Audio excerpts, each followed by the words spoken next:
Igbo ndị ọma, anyị ekele unu, anyị alọtụtụkwala ọzọ n'oge ndọrọ ndọrọ ọchịchị na-esi mbido telivishọn. Ile anya ihe na nkata nke a na-akpata bụ ịhọpụta ndị ga-abụ ndị isi oche, ndị isi nke ụlọ nzukọ omeiwu nke etiti, nke bụ Senate na nke a na-akpọ House of Representatives. Maazị Eze, dịka anyị si na-aga, anyị kwuru na ọ dịka ihe na-ebe mbụ achọkwala ibewa ọzọ. Ugbu a na anyị were na-ajụ sị, o nwere ihe dịka ilebara anya dịka ikwutu na mbụ, ebe ọ na Naịjirịa ekere Naịjirịa ụzọ mpaghara isii, hapụkwa nke steeti isii, ha sị na enwere 6 geopolitical zones. So n'ihi nke a, enwere ike ilebara anya si ọ dị mma ngwa ebe ọ bụ dịka ekwuru, ebe ọ bụ na onye isi ala si North West, onye osote ya si South West, ngwa North Central were nụ nke a, South East were nụ nke a, maọbụ South South were nụ nke a. Iche na ọ dị mma ime ya etu a, n'ihi a na-ekwu na eme nwata ka emere ibe ya obi adị ya, maka ọ ghara ịdị ka na ndị a ajụrụ ha ajụ. Dịka ị kwuru, ihe i kwuru wee eziokwu, mana ọ bụrụ na ile anya nke ahụ agaghị adịzi mfe, n'ihi na ha emeela ya si na ọwụ ndị North East, onye North East, onye mere ya ndị APC. Okay. Ndị APC si na onye ha kpọpụtara ga-anọchite anya ha, adọ ha mawụ ndị karịrị na ime ebe ahụ. Ha sị na onye ha wepụtara ga-anọchite anya ha wụ Ahmed Lawan, wụ onye nke si North East. Ihe o wepụtara ebe ahụ wụ na ha ewepụla aka na ihe gbasara ndị South East. Ọ wụrụgodi na o nwere onye ga-esi South East apụta dịka Umezuoke na Ọjị Kanụ, Owajimogu na Ọjị Kanụ, ha nwere ike ịbịa as gịnị deputy. Ị na-aghọta ihe n'ebe ahụ. Ọ bụrụ na ile anya ga-ịhụ na 2015 dịka anyị kwuru n'ihe na-ebe bere mbụ achọwala ibe ọzọ, oge ahụ ewepụtara Ahmed Lawan ka ọ wụkwara onye ga-anọchite anya ha, aga na House of Representatives ewepụta Femi Gbajemebịara. Gị ile anya na mgbe ahụ Bukola Saraki chọrọ ịwụ Senate President,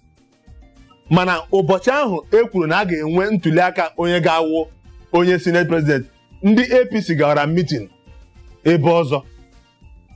Agwala ndị mmadụ si lekwa mgbe eji eme ntụliaka ya nọ n'onwe ya ahapụ ebe ahụ bịa ebe kwesịrị ime ya. Ndị PDP na ebe ahụ ya gwa ha lekwa ha sị na ọ ga-awụ, ha tụnyere ya ga ebe ahụ. Ihe m ji na-ekwu nke awụ eweli iwe wụ ka ị mara na ọwụ gị ịsị na akpọpụtara onye a na ọwụ ya ga-awụrịrị onye ahụ kpọmkwem. Ọ gara adị mfe ma ọ bụrụ na ha niile nọ n'ofu pati nke wụ gịnị APC, mana ile anya ugbu a nwere ha na-akpọ 2/3 majority. Ịhọpụta onye isi onidihu 2/3 majority. Na-abịa o nwere ha na-akpọ 2/3 majority. 2/3 majority ahụ na-abata mgbe a chọrọ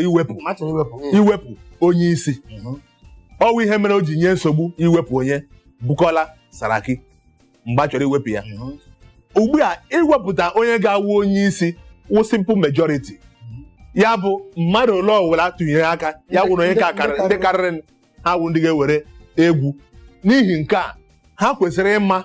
na o nwere ihe a na-akpọ internal politics, n'ihi na ọwụ gị onwe gị na gị tụnye aka, ọwụ m onwe m, ọwụ ndị nọ n'ime ebe ahụ. Jide ebe ahụ, nke pụtara na o kwesịrị ka otu ndọrọ ndọrọ ọchịchị banyezi aka sị kpọmkwem ọwụ onye a ka a chọrọ ka ọ bụ, ebe ọ bụ na abanye n'ụlọ nzukọ etiti ahụ gochie ụzọ, ihe amaziwo onye a wee eze, ihe amaziwo onye a Ahmed Lawan, onye a bụ Sinetọ Dino Melaye,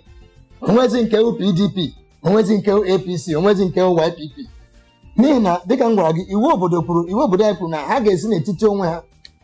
N'ihi nke otu ndọrọ ndọrọ APC, ị chere na ha otu ha si ahaziga ihe a, ị chere na ọ dị mma ka ọ bụ na o bidokwa? Onweghị ihe dị njọ na esi na onye a onye ga-eme gịnị ga-anọchite anya ha, mana ihe dị njọ wụ olee ụzọ iji na-asị na onye a ga-eme gịnị ga-anọchite anya gị n'ihi na ọ bụrụ na ile anya nwoke a na-akpọ Tambuwal ịma na mgbe ọ fụtara wụ onye ndị PDP chọrọ Dogara. Or Tambuwal. Tambuwal Yes. ọ wụ onye ndị PDP chọrọ Yes. maka na gịnị ka ha ji mee ya nọrọ ebe ahụ ọwụ PDP ga-eme gịnị ga-edetamin ma ga-anọ ebe ahụ ma ga-anọ ebe ahụ ọ bụ ihe m ji kwuo ihe a na-akpọ ndọrọndọrọ ọchịchị nọ n'ime etiti ndị ahụ ga-awụ ndị ga-ahọpụta onye ahụ Nke ndị bekee na-akpọ internal politics. Ọ bụrụ na ile anya ya nwụrụ na otu a APC nọ taa APC asị na Ahmed Lawan bụ onye ha chọrọ ịwụ onye isi ndị sineti ha ejiri obi umeala nọrọ ọdụ n'ime onwe ha ha niile wu ndị na-aga ịpụta ime ndọrọndọrọ ọchịchị ahụ ha sị biko anyị achọghị ọgbaghara anyị achọghị ihe ga-ebute ụka anyị achọghị ihe ga-ebute ọgbaghara onye a ka anyị chọrọ ka ọ gaa n'ofu obi ọ bụrụ na ọwụ onye unu chọrọ onye ọbụla kwere n'ọwụ onye a n'ihi nke a anyị kwere n'ọwụ onye a o nweghị ebe ọwa anyị nwakarịrị ebe a o nweghị ihe ga-eme ya hapụ ịbụ onye a mana ọ bụrụ na ha emeghị ihe dị otu ahụ ya nwụrụ na o nwere onye ọzọ si ebe ahụ na-apụta ga-enwere ndị ọzọ ga-anọnyere ya wetata obere ndị mmadụ ga-anọnyere ya n'ime ebe ahụ ya esi ebe ahụ pụọ ndị PDP niile kwere na ha ga-anọnyere ya dịka ha mere na nke gara na 2015 ọ ga-esi ebe ahụ pụọ ha n'aka ihe m ji na-ekwu nke a ọwụ approach eji eme ya ọ wụghị pụta gị sị na party supremacy and onye isi ndị APC osi otu o si aga maka ya adịghị mma n'ihi na nke a ile anya na ihe Rochas kwuru ọ gara aga hụ isi ala ọ gwara onye isi ala na eziokwu na ihe a na-eme dị mma mana ha bịa na nke ihe gbasara ndị sineti onye ya nwere nsogbu bụ onye isi oche nke ndị APC ma akpachaghị anya na otu o si eme ihe ga-ebutere ha gịnị ọgbaghara and ile anya na ekwesịrị ime ka ihe gbasara ndị senate president ka ọ gara ndị South East ọ na-adịzi ka na-elepụ ndị South East anya ọ bụrụ n'isi na ha atụnyere gị vootu na gị chetakwa na o nwere ndị ọzọ si ebe ahụ nọnyere gị ọ bụrụ na ile anya Ogbenna ya ọnụ nọ na APC ọ wụnye South East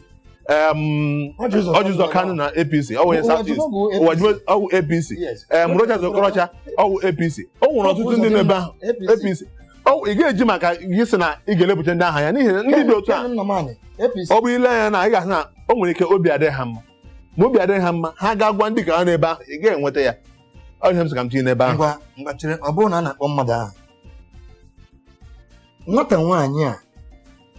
nwaanyị a bụ Oluremi Tinubu iche na o tozughị oke ịbụ senate president onye ọwụla nọ na senate tozuru oke ịwụ senate president mana ihe nke ya ga-eji nata obere ahụ ọkwa di ya nwere na APC mana ka esi eme ihe anya na Naịjirịa ya bụ na nke a ga mba anyị elebarala nke senate anya ka anyị gaa na nke House of Reps. Femi Gbajabiamila na 2015 onye ka kpọrọ ha tupu ịmata nke na-eme dịka ị kwuru kama ha ga-abịa n'ụlọ nzukọ etiti na House floor of the House ebe onye ode akwụkwọ so onye ọbụla bịa ha gawa meeting with the president eme ha ihe ndị bekee na-akpọ coup de grace or the palace coup.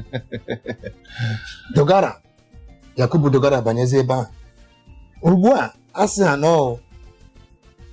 Femi Gbajabiamila nke na-anọchite anya ndị Surulere na Federal House enwere ndị ọzọ onye nke nụ mgbe ahụ onye na-esote Dogara Lasso nọ ya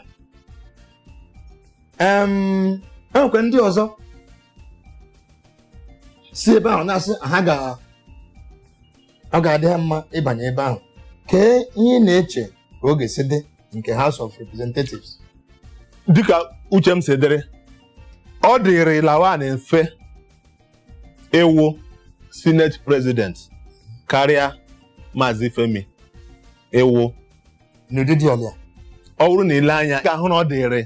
Ahmed Lawan mfe ịwụ onye isi ndị senate karịa nwanne anyị Femi ịwụ nke ndị House of Representatives. Maka gịnị? Ile anya na nke Lawan n'oge gara aga ọtụtụ ndị mmadụ so ya n'azụ na 2015 ha bụkwa otu o si mee ọ bụrụ na ha pụtara oge ha kwesịrị pụtara ọ gara enye nsogbu mana ile anya ị ga-ahụ na ọtụtụ ndị mmadụ na ime ndị nọ na House of Rep ekwecheghị na nwanne anyị nwoke a na-akpọ Femi Gbajabiamila onye a gwara gị ị na-ahụ ya ọwụ ihe ha gwara m onwe ya ga-abịa gwa m ị na-anụ kọmentị ọ bụrụ na ile ndị